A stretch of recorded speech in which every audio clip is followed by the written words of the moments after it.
أحدا إلا الله وكفى بالله حسيبا ما كان محمد أبا أحد من رجالكم ولكن رسول الله وخاتم النبيين وكان الله بكل شيء عليما.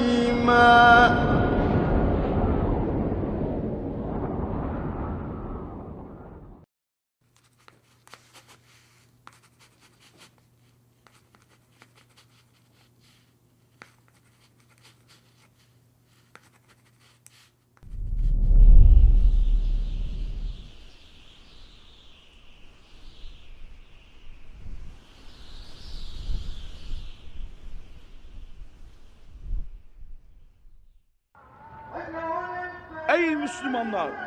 Biliniz ki devletimiz İslamiyet'in adı ve canı olan Moskov, İngiliz ve Fransız hükümetleriyle muharip bulunuyor. Emirülmüminin Hazretleri sizi cihada davet ediyor. The turn of the 20th century saw a broad decline and the weakening of the once mighty Ottoman Caliphate in Turkey, resulting from the ever-increasing incursions and conquests by the British and other colonial forces into the Muslim heartland. The early 1900s were characterized by a sequence of cultural and material defeat for the Muslim world. Many thinkers and academics foresaw the eventual collapse of the Islamic governing body and its inevitable subjugation to the British, French, and Italian forces. This reality was perhaps more apparent within the Eastern European frontiers of the Ottoman Caliphate, and it was in the midst of this critical and pivotal era of the Muslim Ummah, from within the Eastern European post of Albania, that a young child was destined to be born. It was Muhammad Nasir-ud-Din bin Nuh Najati bin Adam Al-Albani, who was later to be known to the world by his nisbah Al-Albani, and known to his students and his close associates by his kunya, Abu Abdir Rahman. He was born in the year 1914 into a poor family in the city of Ashkodera, which was then the capital city of Albania, where he spent the first 9 years of his childhood. Nasir-ud-Din was the son of Albania's Grand Mufti. His father was a renowned scholar of the Hanafi school of thought. He had spent many years in the Turkish Institute of Sharia before returning to Albania to assume the post of Grand Mufti. But Albania, like many of the Eastern European countries of the time, was under the reign of secularist political parties with openly anti-religious agendas. The Albanian national leader was Ahmed Zogu, a staunch supporter and admirer of the secularists such as Mustafa Kemal Atatürk of Turkey. He even copied Atatürk's policies and imported them into Albania by making it illegal to wear the hijab and by banning the call to prayer in the Arabic language. He decreed that all calls to prayer should be made in the Bosnian language.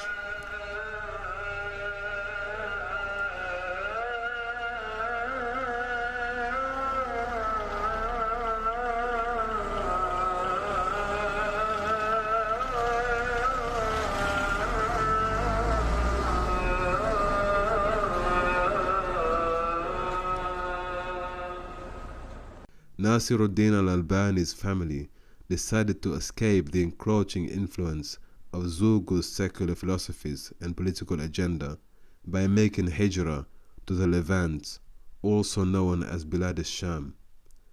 The small community of migrants from Albania were religious people inclined to the practice of Islam, but they had to flee the region in order to safeguard their religious identity and the identity of their children.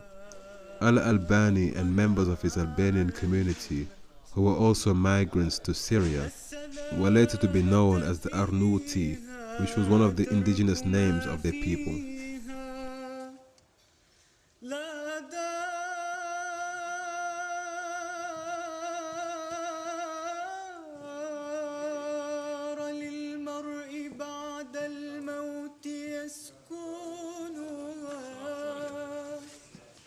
In Damascus, Nasir-ud-Din was blessed to have been in the midst of many eminent and learned scholars. The city was buzzing with ancient libraries and study circles, which was a world away from the situation back in Albania. The young student was now in close proximity to the famous Zahiriya library. It would soon become a second home for the keen student of knowledge. The young Nasir-ud-Din Al-Albani received his first exposure to Islamic studies at the hands of his esteemed and capable father, a scholar in his own right. Under his father's tutelage, he studied the rules of tajweed, elocution, Arabic grammar, and morphology, as well as reading the canonical manuals of jurisprudence in the Hanafi school of thought, namely Mukhtasar al-Quduri and other great scholarly works. The young man was also enrolled into local seminaries, which would enhance his knowledge and help him to further his studies under the tutelage of Syrian scholars. But life as a migrant was tough on Nasir-ud-Din and his family, so in order to support himself and secure his future in the economy, he became an apprentice and took on the vocation of carpentry and horology. He would go on to master the art of horology and earn his living as a watch repairer. Contrary to what some adversaries and detractors have accused him of, Sheikh Nasir-ud-Din had in fact studied with many reputable and recognized traditional scholars from Syria. He studied under Sheikh Muhammad Sa'id al-Burhani, who taught him Maraqi al-Falah, a seminal Hanafi manuscript. He also studied under Sheikh Allama Bahjatul Baytar, among many other notable scholars of Damascus. The young Nasir-ud-Din was very studious and intelligent. He occasionally recounted his youthful obsession with reading books of all genres, including popular titles as well as rare and obscure literary works. But his interest in the prophetic tradition and the science of hadith was sparked by the monumental work and publication of Sheikh Rashid Rida in his popular periodical magazine Al-Manar. Rashid Rida and his critical analysis of Imam al-Ghazali's phenomenal book Ihya Ulumuddin caused the young Nasir-ud-Din to explore the field of hadith criticism in greater detail. So enthusiastic and captivated was the young student of knowledge that his life would soon be consumed by the study and analysis of hadith.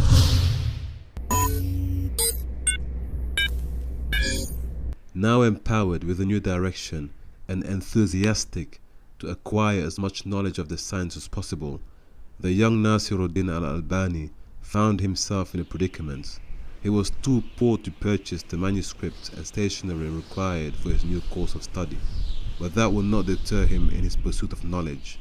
Instead, the young student would walk down the busy streets of Damascus, collecting used invitation cards and pieces of scrap paper from the side of the road.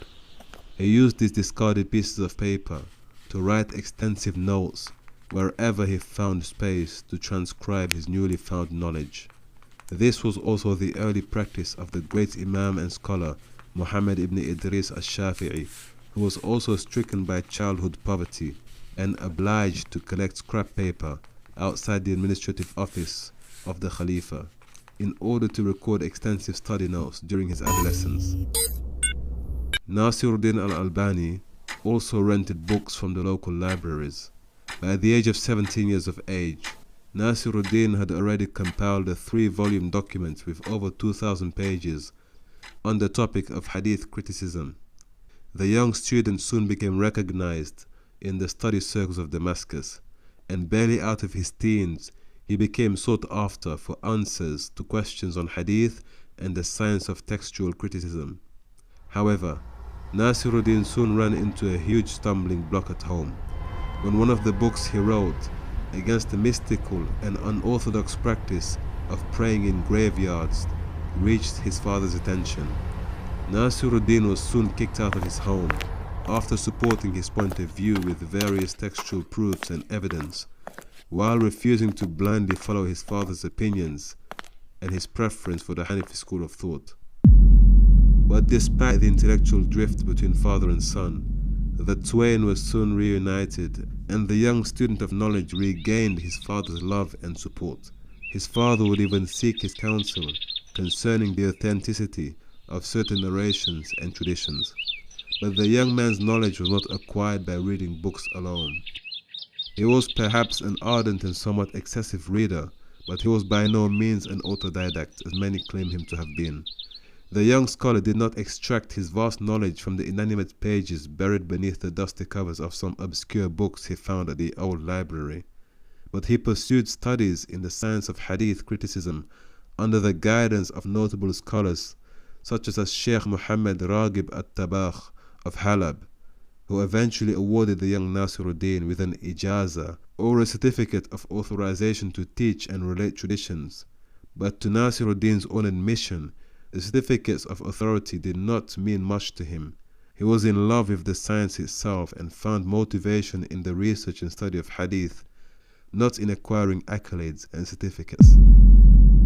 By the 1930s, Nasir-ud-Din Al-Albani began to specialize in the field of hadith studies. He was barely in his early 20s at the time. He transcribed and commented on Al-Iraqi's monumental work, Al-Mughni. He followed this with a series of influential lectures and books, as well as contributing in articles for the Al-Manar magazine. He spent much of his time in the Zahiriya library in Damascus. He would make daily visits to the reading room, where he spent between 6 to 8 hours at a time reading through classical manuscripts and treatises.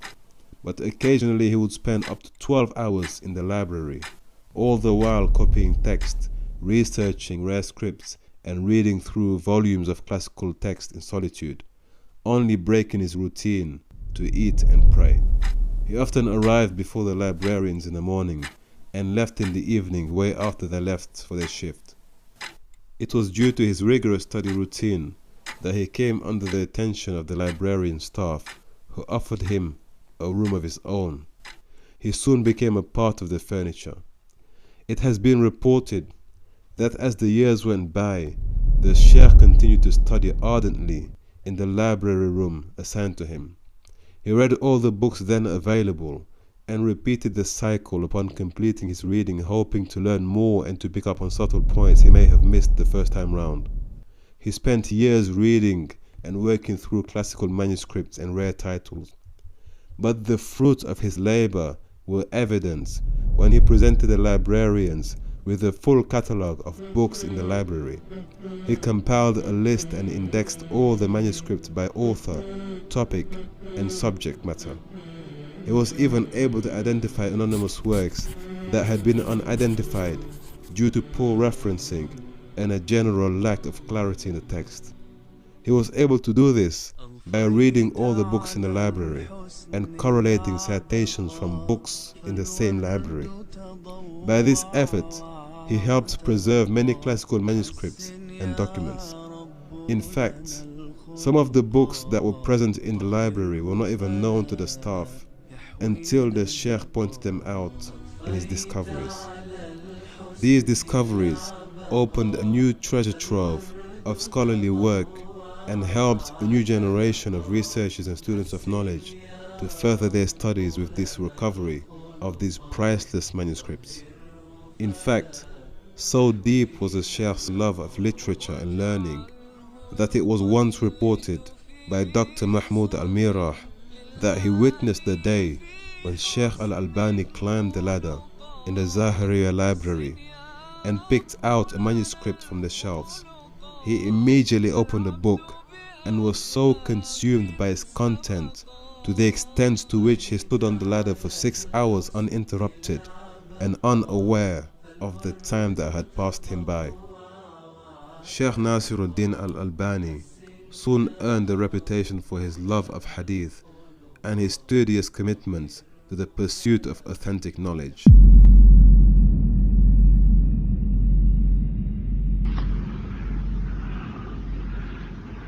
kujtëjtje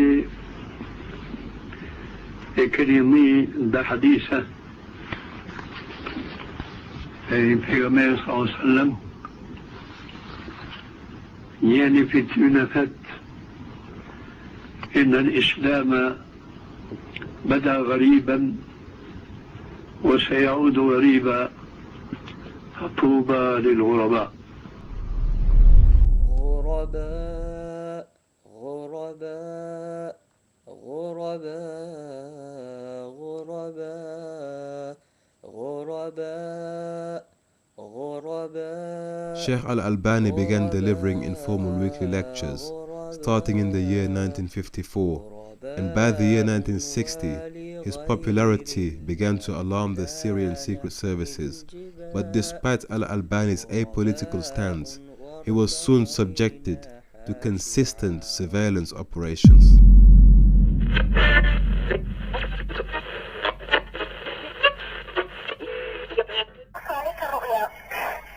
خيرا رأيت وشر. هل يثبت هذا؟ يثبت هذا يعني إن أتى أحد يقص عليك الرؤيا فتقول خيرا رأيت وخيرا يكون، هذا ثابت في السنة؟ لا ليس ثابتا، ولكن لا بأس من استعمال ذلك أحيانا. بارك الله فيك. وفي كبارك. المهم هي رأت في يعني في ذلك رأت نفسها على شرطة تسير على الطريق. أيوة. رأت على ذلك الطريق رأت الرسول صلى الله عليه وعلى آله وسلم بصفاته.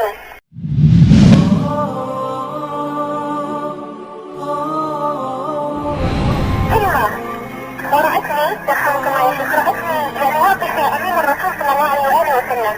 رأت الرسول صلى الله عليه وسلم يتبسم لي وأنا أتبسم إليه. ثم ناديتها لقيت لها انزلي معنا.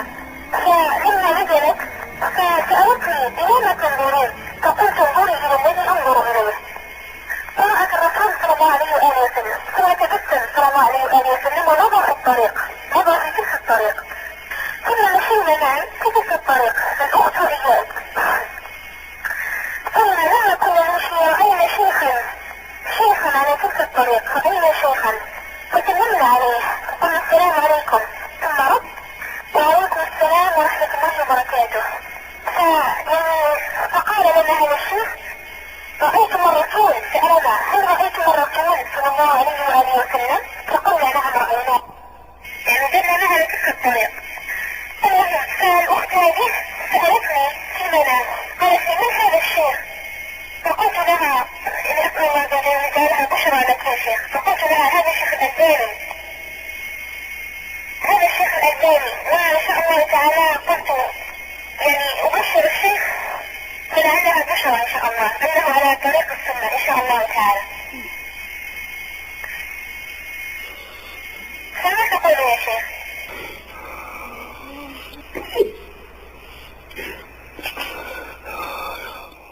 يسعد فؤادي كلما ذكر الحبيب ترنما، ذاك الذي رب العلا صلى عليه وسلم.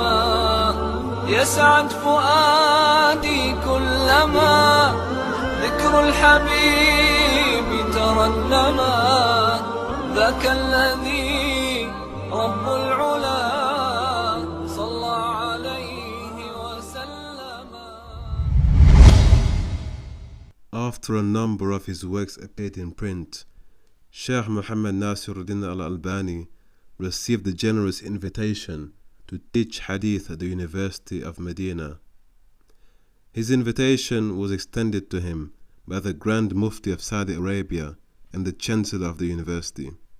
Sheikh Nasir-ud-Din Al-Albani became the founder and chief lecturer at the Hadith faculty in the Islamic University of Al-Madinah. However, this appointment was not long-lived. Unbeknown to many admirers and followers of Sheikh Nasir-ud-Din Al-Albani, there are reports that the Sheikh left the University of Al-Madinah following his opposition to the view that the niqab, the face veil worn by Muslim women, was compulsory in Islam. Accordingly, he provided evidence from the hadith demonstrating clearly the voluntary practice of wearing the veil. He also supported his findings with various authentic texts and irrefutable evidences, which he compiled in his book entitled Jilbab al-Mar'at al-Muslima. With this document, he presented his opinion, based on the Quran and the authenticated Hadith literature, that women were not obliged or compelled to cover their faces. However, if they choose to do so, then it would be their personal decision, for which they would be rewarded by God. But the practice should not be imposed on women as a compulsory act of compliance, as was the general practice and the accepted norm in Saudi Arabia. His courage and intellectual integrity shone through during this episode of brief disquiet at the university. Although some scholars have also defended the opposing view, they still admired his knowledge and specialism in the field. There were no personal attacks or attempts to defame the Sheikh due to this disagreement. Following this brief event, the Sheikh left Saudi Arabia after having served 3 years at the university. He subsequently returned to Damascus and resumed his work as a watch repairer. Upon his return to Damascus, Sheikh Nasir-ud-Din Al-Albani continued his research and students flocked to his circles of knowledge. It is reported from reliable sources that the Sheikh would teach up to 6 hours a day. One of his students was reputed to have even recorded 6,000 lectures delivered by the Sheikh. Sheikh Nasir-ud-Din Al-Albani visited several countries to deliver seminars and lectures. Amongst them were Qatar, Egypt, Kuwait, the United Arab Emirates, Spain, and the United Kingdom.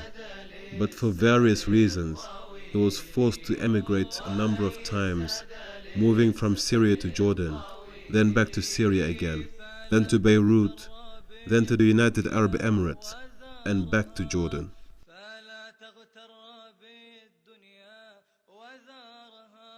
Sheikh Muhammad Nasir-ud-Din Al-Albani, like all men of distinction, was also a man who had many opponents and adversaries, even from the scholarly class.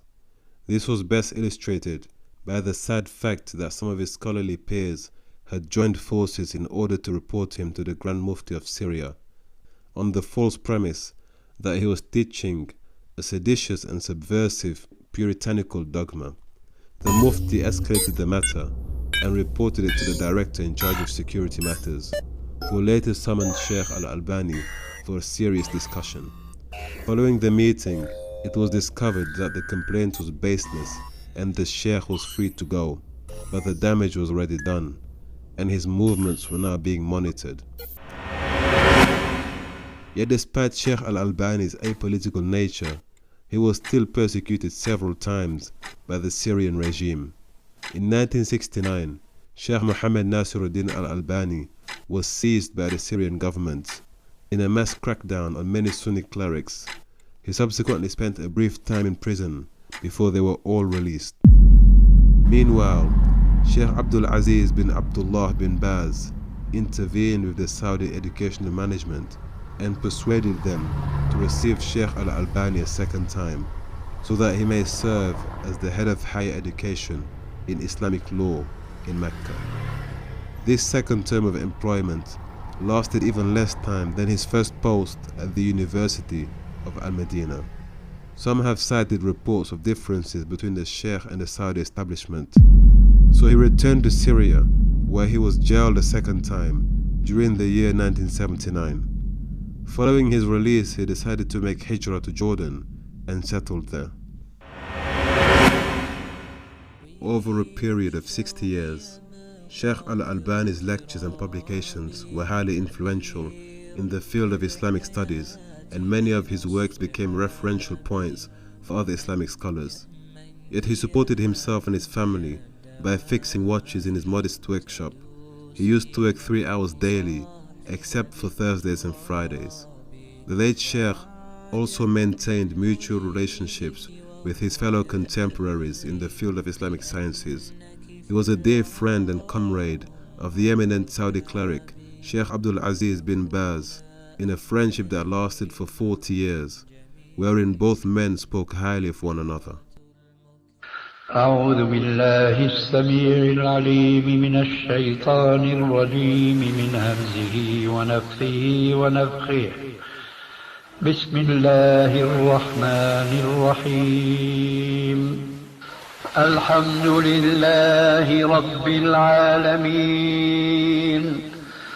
الرحمن الرحيم مالك يوم الدين إياك نعبد وإياك نستعين اهدنا الصراط المستقيم صراط الذين أنعمت عليهم غير المغضوب عليهم ولا الضالين.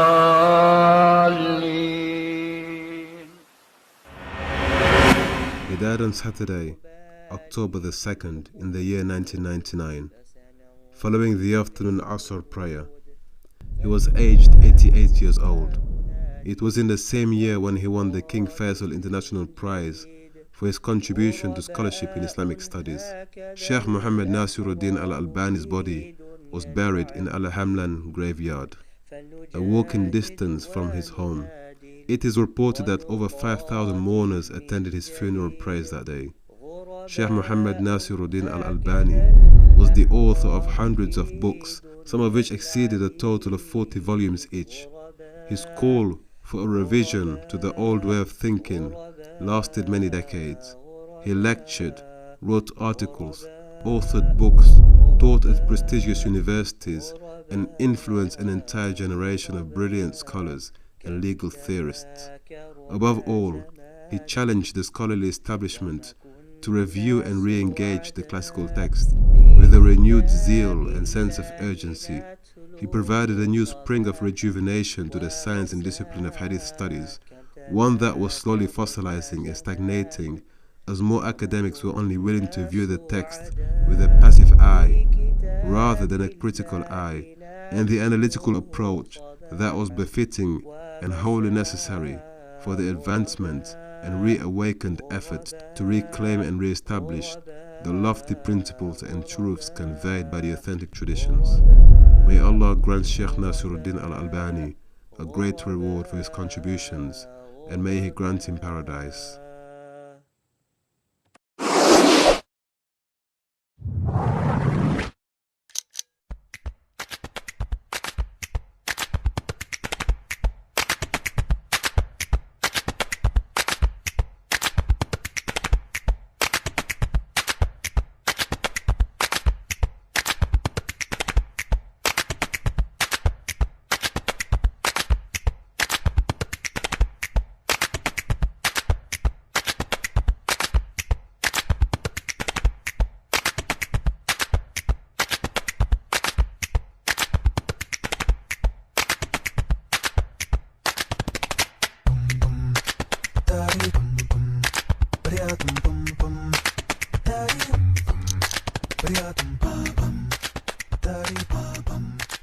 Bum, bum, bum,